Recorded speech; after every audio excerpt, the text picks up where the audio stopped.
আমন্ত্রণ চ্যানেল 24 দুপুর 1টার খবরে। শুনছিলেন সিলন ফ্যামিলি ব্যান্ডটির সংবাদ শিরোনাম। আপনাদের সাথে আছি আমি শারিকা তাবাসসুম।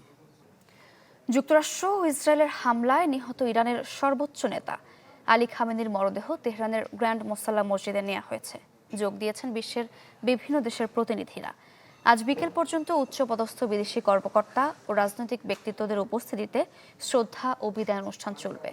শনিবার থেকে মঙ্গলবার পর্যন্ত তেহরানের সরকারি ছুটি ঘোষণা করেছে ইরান সরকার। এছাড়া বৃহস্পতিবারকে জাতীয় শোক দিবস হিসেবে পালন করা হয়েছে। আগামী 9 জুলাই আলী খামেনির জন্মশহর উত্তর পূর্বাঞ্চলের মাশহাদে দাফন করা হবে তাকে।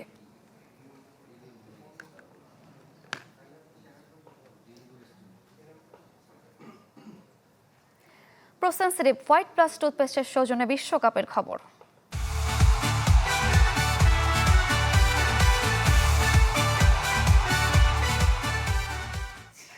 রুদ্ধশ্বাস জয়ে রাউন্ড অফ 16-এ পর্তুগাল নাটকীয়তার ম্যাচে শেষ মুহূর্তের গোলে হারিয়েছে ক্রোয়েশিয়াকে। 6 আসরে অংশ নিয়ে নকআউট পর্বে প্রথম গোল রোনালদোর। শেষ মুহূর্তের আত্মঘাতী গোল বাতিল হলে কপাল পড়ে ক্রোয়াটদের। এই ম্যাচ দিয়ে আন্তর্জাতিক ফুটবলকে বিদায় জানান অভিজ্ঞ তারকা লুকা মদ্রিচ। এদিকে রাউন্ড অফ 32-র ভিন্ন ম্যাচে নামছে দুই আফ্রিকান জায়ান্ট। শেষ 16 মিশনে মোহাম্মদ সালাহর মিশরের প্রতিপক্ষ অস্ট্রেলিয়া। ডালাসে রাত 12টায় মাঠে গড়াবে সে ম্যাচ। অপর হাই ভোল্টেজ ম্যাচে কলম্বিয়ার বিপক্ষে লড়বে ঘানা, যেটি রাউন্ড অফ 32-এর শেষ ম্যাচ। কানসাসে শনিবার সকাল 7:30টায় শুরু খেলা। দেশে মাদক ও আইন শৃঙ্খলা পরিস্থিতি নিয়ে উদ্বেগ প্রকাশ করেছেন বিরোধী দলীয় নেতা ডাক্তার শফিকুর রহমান। সকালে নেত্রকোনায় সাংবাদিকদের সাথে আলাপকালে জামায়াত আমির অভিযোগ করেন, দেশে মাদকের সবচেয়ে বড় চালান আসে স্বরাষ্ট্রমন্ত্রীর নিজ জেলা থেকে। মাদক নির্মূল করতে হলে আগে সেখানে অভিযান চালাতে হবে। জামায়াত আমির আরও বলেন, যে সরকারই আসে তারা দাবি করে আইন শৃঙ্খলা পরিস্থিতি ভালো, বাস্তবে কোনো পদক্ষেপ নেই। মাদকের সবচেয়ে বড় চালান আসে স্বরাষ্ট্রমন্ত্রীর বাড়ির এলাকায়। আপনি জানেন না এই চালান কিভাবে আসে, এটা কিভাবে বন্ধ করতে হবে, কারা এর সাথে জড়িত? নেত্রকোনার মানুষ আমার চাইতে উন্নত ভালো জানে। আমরা দেখতে চাই যে সংসদের ভিতরে অনেক ব্যাপারে তিনি অনেক ভূমিকা রাখেন। আমরা দেখতে চাই যে তার মন্ত্রণালয়ের ভূমিকাটা তার বাড়ি থেকে শুরু। উদ্যোক্তা ও উদ্ভাবক হওয়ার জন্য তরুণদের প্রতি আহ্বান জানিয়েছেন স্থানীয় সরকার মন্ত্রী মির্জা ফখরুল ইসলাম আলমগীর। সকালে ঠাকুরগাঁয়ে উদ্যোক্তা সোলেমান আলীর খামার পরিদর্শনকালে তিনি এ মন্তব্য করেন। এ সময় সোলেমান আলীর বাসভবনে সোলার প্যানেল ব্যবহৃত মুরগির খামার, সেচ পাম্প, মাছের খামার পরিদর্শন করেন মির্জা ফখরুল। বলেন, রাজনীতিতে যখন কাঁদা ছোড়াছুড়ি চলছে তখন নিভৃতে অভূতপূর্ব কাজ করছেন সোলেমান আলীর মতো গুণীরা। তার মতো উদ্যোক্তা ও উদ্ভাবক হওয়ার জন্য তরুণদের আহ্বান জানান মির্জা ফখরুল।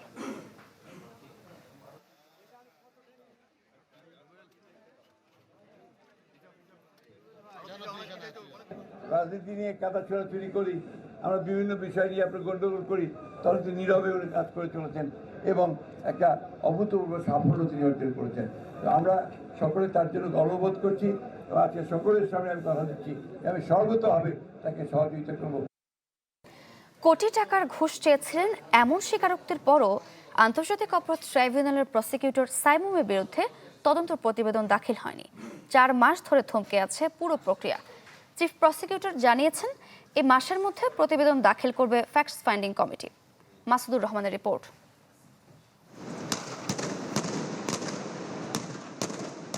জুলাই গণ অভ্যুত্থানে হত্যাযজ্ঞের বিচারে পুনর্গঠিত আন্তর্জাতিক অপরাধ ট্রাইব্যুনালে এক কালো দাগ চট্টগ্রামের ওয়াসিম হত্যার আসামি সাবেক এমপি এবিএম ফজলে করিমের কাছে খালাস করিয়ে দেওয়ার কথা বলে প্রসিকিউটরের কোটি টাকার ঘুষ চাওয়া। টোটাল বলো, আপাতত বলো, কারণ অ্যারেঞ্জমেন্টের ব্যাপার থাকবে, অসুবিধা নেই, বলো ভাইয়া। 9 মার্চ এ নিয়ে প্রথম সংবাদ প্রচার করে চ্যানেল 24। পদত্যাগ করতে বাধ্য হন অভিযুক্ত প্রসিকিউটর সাইমুম রেজা তালুকদার। এই ঘটনাসহ ট্রাইব্যুনালের অন্য ঘটনা তদন্তে গঠন করা হয় ফ্যাক্টস ফাইন্ডিং কমিটি। তাদের কাছে দোষ স্বীকারও করেন অভিযুক্ত প্রসিকিউটর সাইমুম। কথা ছিল 1 মাসের মধ্যে প্রতিবেদন দেবে কমিটি, কিন্তু কথা রাখতে পারেননি তারা। কেন? কমিটির আপডেট বলতে আমাদের যেসব স্টেক হোল্ডাররা যারা ছিলেন, মানে আমাদের এতদিন তারা হজে ছিলেন, আমাদের প্রায় 2-3 জন ব্যক্তি আমাদের সাথে যারা এই ফ্যাক্স ফাইন্ডিং ইনকোয়ারির সাথে যারা জড়িত ছিলেন, তারা হজে ছিলেন, যেহেতু আমাদের কাজটা একটু থেমেছিল। আশ্বস্ত করেন ট্রাইব্যুনালে অবকাশকালীন সময়ের মধ্যেই চূড়ান্ত করা হবে ফ্যাক্টস ফাইন্ডিং কমিটির প্রতিবেদন। আমাদের এই 1 তারিখ থেকে 20 তারিখ পর্যন্ত আমাদের ট্রাইব্যুনালের কার্যক্রম, আমাদের তো আমরা ভ্যাকেশনে যাব। তা আমরা ঠিক করেছি যে এই ভ্যাকেশনের মধ্যে আমাদের রিপোর্টটা আমরা আশা করি কনক্লুড করবো ইনশাল্লাহ, করে ইনশাল্লাহ আমরা ভ্যাকেশনের পর এটার ফলাফল ইনশাল্লাহ। বিএনপি সরকার ক্ষমতায় আসার পর বেশ কজন নতুন প্রসিকিউটর নিয়োগ করা হলেও পুরনোদের মধ্যে শুধু আগের চিফ প্রসিকিউটরকেই বাদ দেয়া হয়। অভিযোগ ওঠা বেশ কজন প্রসিকিউটর বহাল আছেন স্বপদে। মাসুদুর রহমান, চ্যানেল 24, ঢাকা। আবারও উদ্বেগ বাড়াচ্ছে মশাবাহিত রোগ ডেঙ্গু। চলতি বছর প্রথম 6 মাসে আক্রান্ত হয়েছেন 6,000-এর বেশি মানুষ, প্রাণ গেছে 18 জনের। আগস্ট সেপ্টেম্বরে বর্ষায় পরিস্থিতি আরও ভয়াবহ হওয়ার শঙ্কা বিশেষজ্ঞদের। আশিকিন প্রিন্সের রিপোর্ট। বর্ষা মৌসুম শুরু হওয়ার সঙ্গে সঙ্গেই বাড়ছে ডেঙ্গুর প্রকোপ। স্বাস্থ্য অধিদপ্তরের তথ্য অনুযায়ী চলতি বছরের প্রথম 6 মাসে ডেঙ্গুতে আক্রান্ত হয়েছেন 6,104 জন, মারা গেছেন 18 জন। তবে গেল বছর প্রথম 6 মাসে আক্রান্তের সংখ্যা ছিল 10,296 জন, আর মৃত্যু হয়েছিল 42 জনের। ভাইরাস বহনকারী এডিস ইজিপ্টাই মশার কামড়েই ছড়ায় ডেঙ্গু রোগ। জনস্বাস্থ্য বিশেষজ্ঞদের মত, 26 বছর ধরে ডেঙ্গুর সংক্রমণ অব্যাহত থাকায় ঢাকার মানুষের মধ্যে তৈরি হয়েছে এক ধরনের হার্ড ইমিউনিটি। এক বছর এই ভ্যারাইটি দ্বারা, আরেক বছর আরেক ভ্যারাইটি দ্বারা, এইভাবে করতে করতে আমাদের ঢাকার অনেক লোক তারা এই 4টা ভ্যারাইটি দ্বারা আক্রান্ত হয়ে গেছে। ঢাকায় ধীরে ধীরে হার্ড ইমিউনিটি বা গণপ্রতিরোধ একটা জন্মাচ্ছে ডেঙ্গুর বিরুদ্ধে। সুতরাং ঢাকায় আগের মতো আর ব্যাপক হারে হবে না। ঢাকায় এখন যেটা হবে, 2 ধরনের লোকের হবে। একটা হলো নতুন যারা জন্ম নিচ্ছে, এই শিশুদের মধ্যে হবে। আর ঢাকার বাইরে থেকে যদি কেউ আবার এসে বসবাস শুরু করে, তারা থাকবে। তবে এডিস মশা নিয়ে কাজ করা গবেষকদের শঙ্কা, আগস্ট এবং সেপ্টেম্বর মাসে ভয়াবহ আকার ধারণ করতে পারে ডেঙ্গুর সংক্রমণ। ডেঙ্গু আগস্ট এবং সেপ্টেম্বরে বেশ ভয়াবহ হতে পারে বেশ কয়েকটি জেলাতে, বিশেষ করে ঢাকা, চট্টগ্রাম বিভাগের বেশ কয়েকটি জেলা, বরিশাল বিভাগের বেশ কয়েকটি জেলা, মাদারীপুর, বাগেরহাট, ময়মনসিংহ, চাঁদপুর, গাজীপুর, মানিকগঞ্জ, নরসিংদী, এই কয়েকটি জেলাতে বেশ ব্যাপক আকারে ডেঙ্গু হতে পারে। রোগতত্ত্ব, রোগ নিয়ন্ত্রণ এবং গবেষণার প্রতিষ্ঠান আইইডিসিআর এর তথ্য অনুযায়ী ডেঙ্গু ভাইরাসের 4টি ধরনের মধ্যে চলতি বছর সবচেয়ে বেশি শনাক্ত হচ্ছে ডেন 3। 91% বেশি এই ধরনে আক্রান্ত, আর 8.5% ডেন 2 ধরনে আক্রান্ত। ডেন 3 বা ডেন 2 এদের কখনো কখনো দেখা গেছে যে আগে সংক্রমণ না থাকলেও প্রথমবার সংক্রমণে এরা মারাত্মক জটিলতা করে। সেই হিসেবে ডেন 3 একটু জটিল, কিন্তু এটা অনেক বেশি কিছু ফারাক নেই। ডেঙ্গু যে কোনো টাইপ দ্বারা হোক না কেন, তার ঝুঁকি আছে।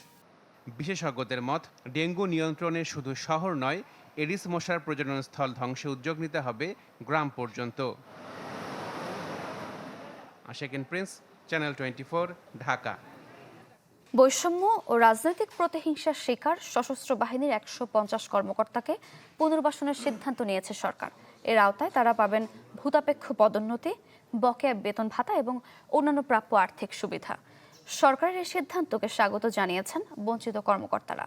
তাগিদ দেন ভবিষ্যতে সশস্ত্র বাহিনীকে রাজনৈতিক প্রভাবমুক্ত করতে প্রাতিষ্ঠানিক সংস্কার নিশ্চিত করার। বিস্তারিত সুলতান মাহমুদ আরিফের রিপোর্টে।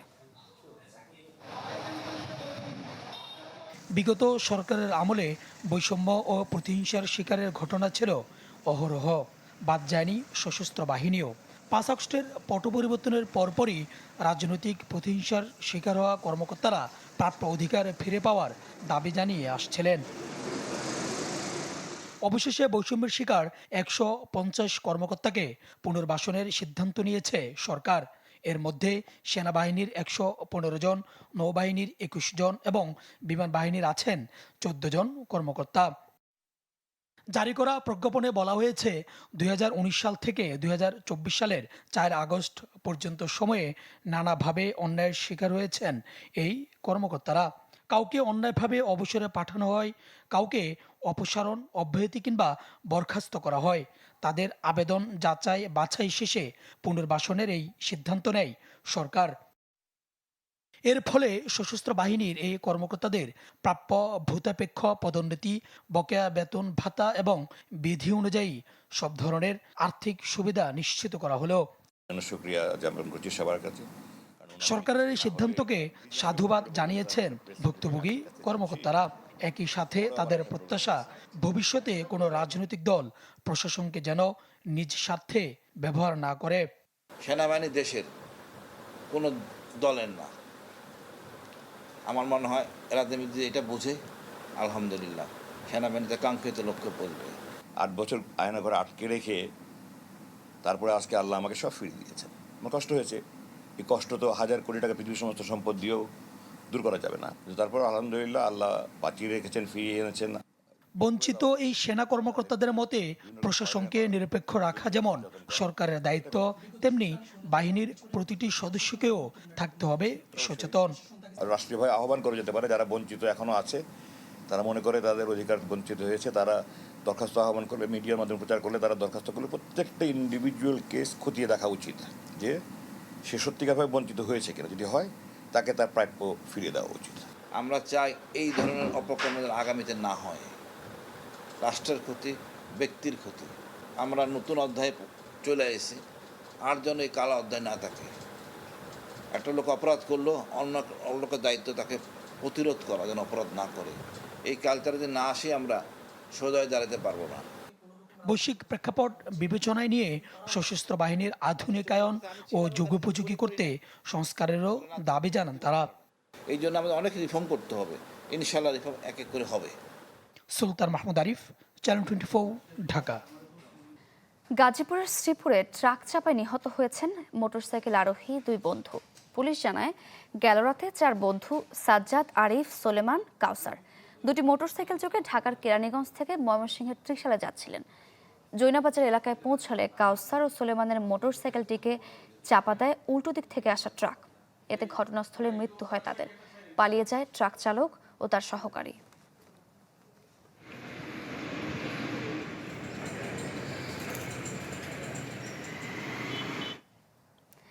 ইরান যুক্তরাষ্ট্রের শান্তি আলোচনার অগ্রগতির খবরে বিশ্ববাজারে 1% বেশি কমেছে অপরিশোধিত তেলের দাম, যা গেল 4 মাসের মধ্যে সর্বনিম্ন। বুধবার ব্রেন্ট ক্রুডের দাম ব্যারেল প্রতি $1.38 কমে $71.57 বিক্রি হয়। আর মার্কিন WTI ক্রুডের দাম 92 সেন্ট কমে লেনদেন হয় $68.58। এদিকে হরমুজ প্রণালী দিয়ে তেলবাহী জাহাজ চলাচল স্বাভাবিক হওয়ায় সরবরাহ নিয়ে উদ্বেগ কমেছে। এমন অবস্থায় আগামীতে তেলের দাম আরও কমতে পারে বলে মনে করছেন বিশ্লেষকরা।